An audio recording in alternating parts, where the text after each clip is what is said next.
Welcome to another video. आज की इस वीडियो में हम लोग अंग की मात्रा को सीखेंगे। जैसा कि आप लोग स्क्रीन में देख रहे होंगे, अंग को या तो ए एन इंग्लिश होता है या तो ए एम होता है। कब कब ए एन यूज होता है, कब कब ए और एम यूज होता है, उसको आज हम इस वीडियो में देखेंगे। तो इस वीडियो को पूरा ध्यान से देखिएगा दोस्तों, और सीखिएगा अंग की मात्रा को किस तरह से हम लोग लिखते हैं। तो चलिए शुरू करते हैं। सबसे पहले आप लोग दोस्तों या अंग को इंग्लिश में क्या क्या लिख सकते हैं। ए एन भी यूज़ हो सकता है और ए एम भी यूज़ हो सकता है। क्या क्या यूज़ हो सकता है, सबसे पहले हम लोग देखते हैं। अंग जो ऊपर में आ और ऊपर में देखिए बिंदी रहता है, उसको अंग बोलते हैं, ठीक। और कभी कभी आपको इस तरह चंद्रमा जैसा भी दिखेगा, तो इस तरह भी होता है। तो यह दोनों का जैसे पहले तोड़ के मैं सिखा रहा हूँ। जैसे कि आ का क्या हो गया, आ का क्या होता है, ए होता है, ठीक। और ना के लिए एन होता है। तो इसका इंग्लिश यही होता है, ए एन, ए और एन। आ के लिए ए हुआ और ना ऊपर में ना के लिए एन हुआ। इसका भी सेम है, आ के लिए ए हुआ, ऊपर में ना के लिए एन हुआ, तो अन इस तरह हुआ। कब कब यह ए और एम बन जाता है, वो इस वीडियो पे अच्छे से देखेंगे। कब कब एम बन जाएगा, कब कब एन रहेगा, तो इस वीडियो में देखेंगे। तो सबसे पहले हम लोग क्या सीखें, आ के लिए ए लिखते हैं और ऊपर में ना के लिए एन लिखते थे, यानी ए और एन लिखते हैं। ये आप लोग याद रखिएगा। यानी क्या हुआ, आ के लिए ए लिखें और ऊपर में ना के लिए क्या लिखें, एन लिखें, तो ए एन होगा। और कभी कभी ए और एम साउंड होता है, एम माँ का साउंड होता है। जब ना का साउंड रहेगा ना तो एन लिखेंगे, जब माँ का साउंड रहेगा तो एम लिखेंगे, बस या इसी में अंतर है। तो चलिए हम लोग कुछ एग्जाम्पल लेते हैं। जैसे कि यहाँ लिखा हुआ है डंडा लिखा हुआ है, ठीक। डंडा लिखा हुआ, तो सबसे पहले डा के लिए क्या लिखेंगे, डी लिखेंगे, ये तो फिक्स हो गया। ऊपर में ना के लिए हम लोग क्या लिखते हैं, अभी हम लोग पढ़े हैं क्या, ऊपर में ना के लिए क्या लिखते हैं, ए और एन लिखते हैं, ठीक। ए और एन हम लोग लिख दिए। उसके बाद डा के लिए क्या लिखेंगे, फिर डी लिखेंगे और आकार के लिए ए लिखेंगे, तो डंडा हो गया। इस तरह से डंडा लिखाएगा। उसके बाद अंडा को किस तरह से हम लोग लिखेंगे, जैसा कि आ और ऊपर में ना के लिए क्या होता, आ के लिए ए हुआ, ऊपर में ना के लिए एन हुआ, अन हो गया, यानी पूरा मिलके अन हो गया। उसके बाद डा के लिए डी हुआ, आकार के लिए ए हुआ, तो अंडा। इस तरह से अंडा लिखाएगा। उसके बाद पंख को किस तरह से लिखेंगे, जैसा कि हम लोग जानते हैं, पा के लिए पी हुआ, ऊपर में ना के लिए ए और एन हुआ, और खा के लिए के और एच हुआ, तो पंख। इस तरह से पंख लिखाएगा। उसके बाद झंडा को किस तरह से लिखेंगे, झा के लिए क्या हो गया, जे और एच हुआ, ऊपर में ना के लिए ए और एन हुआ, और डा के लिए डी हुआ, आकार के लिए ए हुआ, तो झंडा। इस तरह से झंडा लिखाएगा।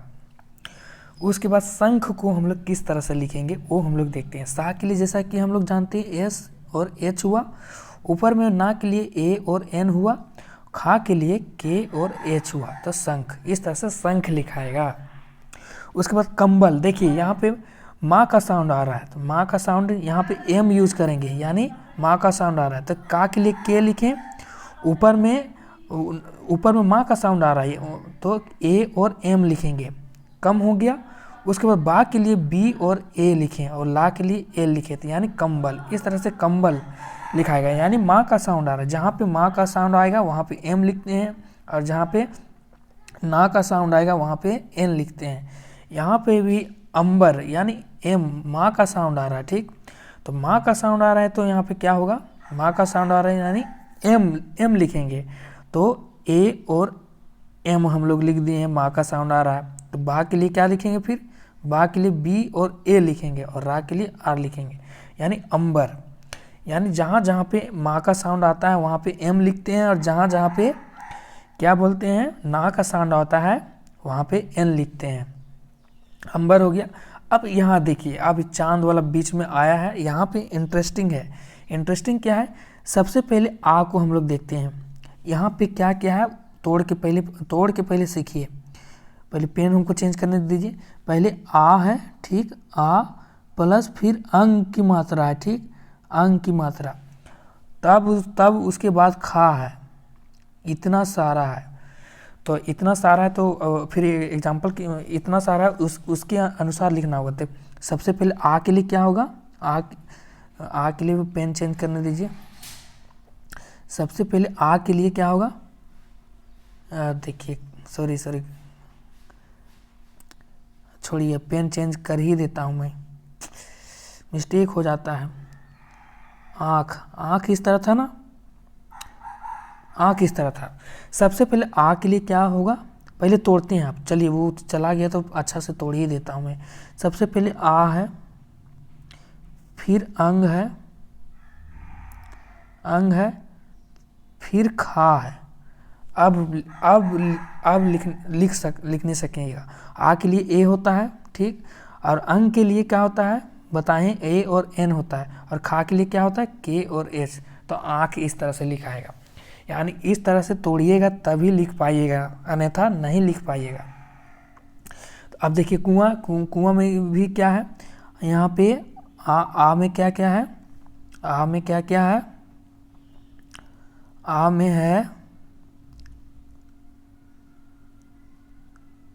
आ में क्या क्या, कुआं। पहले का के लिए क्या हुआ, के हुआ, छोटी ऊ की मात्रा के लिए यू हुआ, और पहले आ है, अंग में क्या है, आ प्लस अंग है, ठीक, आ प्लस अंग है। आ के लिए ए हुआ, उसके बाद अंग के लिए ए एन हुआ, तो कुआं, यानी कुआं इस तरह से लिखाएगा। उसके बाद लिखते हैं आंगन।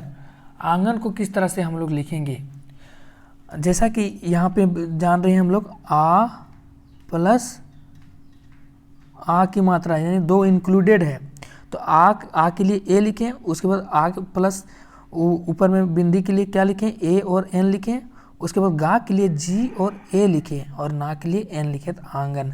आंगन इस तरह से लिखाएगा। उसके बाद अंधेरा, इसमें सिंगल है, आ के लिए ए, ऊपर में ना के लिए एन, अन हो गया, और धा के लिए डी और एच, छोटी ई की मात्रा के लिए ई, और रा के लिए आर, और आकार के लिए अंधेरा। इस तरह से अंधेरा लिखाएगा। उसके बाद अंगूठी को किस तरह लिखें, आ के लिए ए, और ऊपर में ना के लिए एन, गा के लिए जी, बड़ी ऊ की मात्रा के लिए डबल ओ, ठा के लिए टी और टी एच, और बड़ी ई की मात्रा के लिए आई या तो डबल ई, तो आई लिखते हैं, तो अंगूठी इस तरह से लिखाएगा। उसके पतंग को किस तरह से लिखेंगे, पा के लिए पी ए, ता के लिए टी, और ऊपर में ना के लिए ए एन, और गा के लिए जी, पतंग, या तो पतंग इस तरह से हम लोग लिखेंगे। संसार को किस तरह से हम लोग लिखेंगे वो देखते हैं। सा के लिए एस, ऊपर में ना के लिए ए एन, और सा के लिए एस, और खींच के हम लोग बोल रहे हैं संसार, तो डबल ए आएगा, और रा के लिए आर, तो संसार को इस तरह से लिखेंगे। उसके बाद पंचायत को किस तरह से लिखेंगे, पा के लिए पी हुआ, ऊपर में ना के लिए ए एन हुआ, चा के लिए सी एच, आकार के लिए ए हुआ, या के लिए वाई ए हुआ, और ता के लिए टी हुआ, तो यानी पंचायत को इस तरह से हम लोग लिखेंगे। उसके बाद रंग को किस तरह से लिखेंगे, रा के लिए आर हुआ, ठीक, ऊपर में ना के लिए ए और एन हुआ, गा के लिए जी हुआ, तो रंग को इस तरह से लिखेंगे। चंदन को किस तरह से लिखेंगे, ओ हम लोग देखते हैं। चा के लिए सी एच हुआ, ऊपर में ना के लिए ए एन हुआ, दा के लिए डी और ए हुआ, और ना के लिए एन हुआ, चंदन को इस तरह से लिखेंगे। तो आज के लिए हम लोग क्या देखें, आज की इस वीडियो में हम लोग देखे हैं 2 चीज़ देखे हैं। पहले जब यह सिंगल रहे तो ए और एन आएगा, जब इस टाइप से रहे तो यहाँ की क्या क्या इंक्लूडेड है, आ प्लस अंग की मात्रा इंक्लूड है, ठीक, शामिल है, तो आ के लिए ए हुआ, और अंग के लिए ए एन हुआ, तो ए और ए एन यूज करेंगे तब ही यूज होगा। जैसे एग्जांपल, जैसे अंश, तो केवल इसमें ए और एन है और सा है, ठीक, और यहाँ आँख है, तो यहाँ क्या क्या है, आ प्लस अंग की मात्रा प्लस खा है, ठीक, तो किस तरह से लिखें, आ के लिए ए लिखें, अंग के लिए अंग के लिए क्या क्या लिखें, ए और एन लिखें, और खा के लिए के एच लिखें। तो आँख इस तरह से लिखाएगा, दोनों में यही अंतर। और एक क्या देखें, कभी कभी ए एम यूज हो जाता है, माँ का साउंड होता है। तो किस किस में, जैसे एक शब्द में कुछ कुछ में आता है, जैसे अंबर, अंबर हो गया, माँ का साउंड आ रहा है, अंबर हो गया। कंबल हो गया, कंबल, तो माँ का साउंड आ रहा है। साउंड के अनुसार चेंज होगा, कभी एम आ जाएगा, कभी एन आएगा। तो यहाँ कंबल, का के लिए के, ऊपर में ये माँ का साउंड आ रहा था, ए एम होगा, साउंड देखना होगा। उसके बा के लिए बी ए और ला, कंबल, इस तरह कंबल। अंबर के लिए ए और आ के लिए ए, ऊपर में ना के लिए ए एम और बर, अंबर। यानी साउंड के अनुसार ए एम आता है, यानी साउंड के अनुसार कभी ए एम आएगा, माँ का साउंड रहेगा तो ए एम आएगा, और ना का साउंड रहेगा तो ना का साउंड रहेगा तो ए एन आएगा। यानी ये आप लोग को देखना है, ठीक। माँ का साउंड रहेगा, कभी ना का साउंड रहेगा। तो आज की इस वीडियो में क्या देखें, अंग की मात्रा को देखें। तो इस वीडियो से आप लोग कुछ भी सीखे होंगे, तो प्लीज़ इस वीडियो को लाइक कीजिएगा और दोस्तों में शेयर कीजिएगा। So thank you so much watching my videos guys, bye bye.